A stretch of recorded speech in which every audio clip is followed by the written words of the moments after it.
दिल्ली के जाने माने व्यापारी सेठ मनोहर दास जी उनके एक बहुत खास मित्र थे, जानकी दास। अपने व्यापार की हर सलाह वे जानकी दास से लेते थे। जानकी दास को व्यापार की गहरी समझ थी। पिछले 40 सालों में मनोहर दास जी ने अपना व्यापार कई गुना बढ़ा लिया था। उनकी बड़ी सी फैक्ट्री में हजारों मजदूर काम करते थे। आलीशान घर बना लिया था। नौकर चाकर लगे हुए थे। बड़ी बड़ी गाड़ियां। मनोहर दास जी की पत्नी का बहुत पहले देहांत हो चुका था। उनका एक बेटा था, दुष्यंत, जिसे उन्होंने बहुत लाड़ प्यार से पाला था। दुष्यंत को सेठ जी ने पढ़ने के लिए इंग्लैंड भेज रखा था। एक दिन अचानक सेठ जी की तबीयत बहुत खराब हो गई। सेठ मनोहर दास ने अपने दोस्त को बुलवा भेजा। जानकी दास तुरंत अस्पताल पहुंच गए। मनोहर दास, मित्र, लगता है मेरा अंतिम समय पास आ रहा है। मेरे जाने के बाद मेरे बेटे का ध्यान रखना। जानकी दास, ऐसा क्यों बोल रहे हो? तुम ठीक हो जाओगे। यहां इलाज नहीं हो पाया तो हम विदेश चलेंगे। मनोहर दास, बस मेरा एक काम कर दो, किसी तरह मेरे बेटे को बुला दो, मैं उसे एक बार देखना चाहता हूं। जानकी दास ने बिना देर किए दुष्यंत के आने का इंतजाम कर दिया। अगले दिन दोपहर तक दुष्यंत अपने पिता के पास पहुंच गया। उसे देखकर मनोहर दास ने चैन की सांस ली। मनोहर दास, बेटा, मैं तुमसे कुछ कहना चाहता हूं। मेरे जाने के बाद सारा व्यापार तुम्हें ही संभालना है। एक बात याद रखना, जब भी किसी ऐसी मुसीबत में फंस जाओ जिसमें से निकलना तुम्हारे वश में न हो, तो मेरे मित्र जानकी दास को याद करना, वे तुम्हें हर मुसीबत से निकाल लेंगे। दुष्यंत, पापा, आप ठीक हो जाएंगे। आपके सिवा मेरा कौन है? मनोहर दास, बेटा, मेरी 3 बातें याद रखना, जीवन में बहुत काम आएंगी। पहली बात, कभी किसी गरीब पर तरस मत खाना। दूसरी बात, कभी किसी अमीर से दोस्ती मत करना। तीसरी बात, अंधेरे में घर से बाहर मत निकलना। दुष्यंत ने ध्यान से पिता की बातें सुनी। कुछ देर बाद जानकी दास भी अस्पताल पहुंच गए। शाम के समय मनोहर दास जी ने इस संसार को त्याग दिया। पूरे घर में शोक का माहौल था। अंतिम यात्रा की तैयारी हो रही थी। जानकी दास सारी व्यवस्था देख रहे थे। बीच बीच में वे दुष्यंत को भी संभाल रहे थे। इसी तरह समय बीत गया। करीब 1 महीने तक दुष्यंत पिता के शोक में घर में बैठा रहा। एक दिन जानकी दास जी उससे मिलने आए। जानकी दास, बेटा, अब तुम्हें तुम्हारे पापा का बिजनेस संभाल लेना चाहिए। उनकी भी यही इच्छा थी।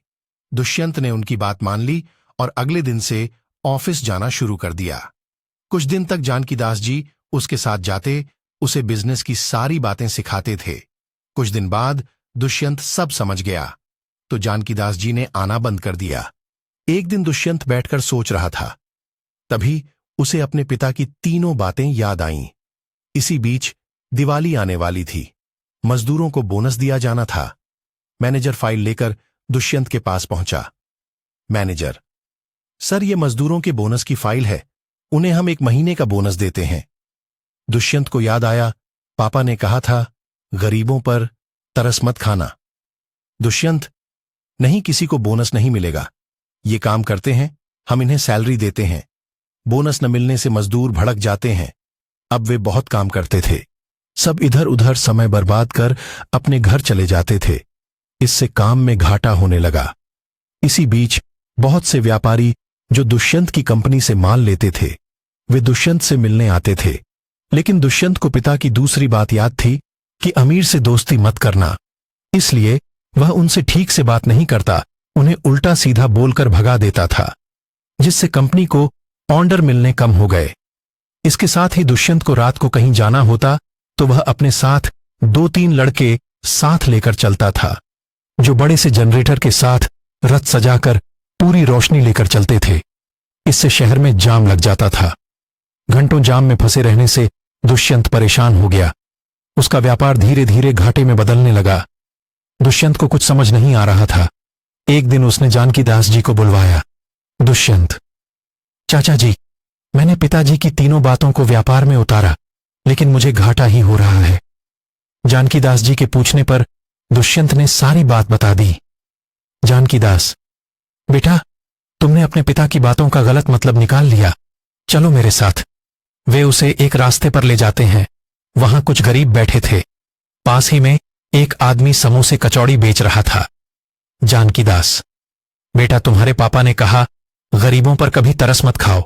इसका मतलब यह है अगर आज तुम जाकर इन गरीबों में ये समोसे खरीद कर बांट दो तो इन्हें बिना मेहनत खाने की आदत पड़ जाएगी। कल जब तुम्हारी गाड़ी यहां से गुजरेगी तो ये इंतजार करेंगे कि अब समोसे मिलेंगे। इससे अच्छा है हमें इन्हें काम सिखाना चाहिए जिससे ये मेहनत करके खा सके, न कि इन पर तरस खाकर इन्हें भीख देनी चाहिए। दुष्यंत, हो पापा ने इतनी गहरी बात कही थी, मैं समझ न सका। अगले दिन दुष्यंत जानकीदास जी के साथ फैक्ट्री गया। वहां जाकर उसने सभी मजदूरों से माफी मांगी और उन्हें 2 महीने का बोनस दिया, जिससे सभी मजदूर खुश होकर मेहनत से काम करने लगे। उसके बाद वे ऑफिस में आकर बैठे। जानकीदास, बेटा तुम्हारे पिता ने कहा कभी किसी अमीर से दोस्ती मत करना। इसका मतलब था कि व्यापार सबसे करो लेकिन दोस्ती मत करो, क्योंकि अगर इनसे दोस्ती करोगे तो ये तुम्हारे सारे राज निकलवा लेंगे। कहां से कच्चा माल लाते हो, कितने का बनता है, कैसे बेचते हो, और साथ ही ये तुम्हें बुरी आदतों जैसे शराब आदि की लत लगा देंगे। इसलिए इनसे बचने को कहा। दुष्यंत, लेकिन मैंने तो सबको भगा दिया। जानकीदास, तुम चिंता मत करो, सब मुझे अच्छे से जानते हैं। मैं कह दूंगा पिता के जाने के कारण बच्चा दुखी था। कुछ दिन हम थोड़ा सस्ता करके माल बेचेंगे। चाचा जी, आपने मुझे बचा लिया। अब तीसरी बात भी बता दो। मैं शाम कहीं भी जाता हूं फंस जाता हूं। जानकीदास, तुम्हारे पिता ने कहा था अंधेरे में घर से मत निकलना। इसका मतलब था शाम को तुम अब ऑफिस से घर आओ तो अपने घर वालों के साथ समय बिताओ, घर का खाना खाओ जिससे से तुम्हारी सेहत सही रहे। तीसरी बात, तुम्हारे पास बहुत पैसे हैं, रात को गुंडे बदमाश तुम पर हमला कर सकते हैं। दुष्यंत को अब अपने पिता की बातों की गहराई समझ में आ गई। वह उनके बताए हुए रास्ते पर चलने लगा। कुछ ही समय में उसका व्यापार पहले से भी अच्छा चलने लगा। इधर जानकीदास जी ने एक अच्छी सी लड़की देखकर दुष्यंत का विवाह करा दिया।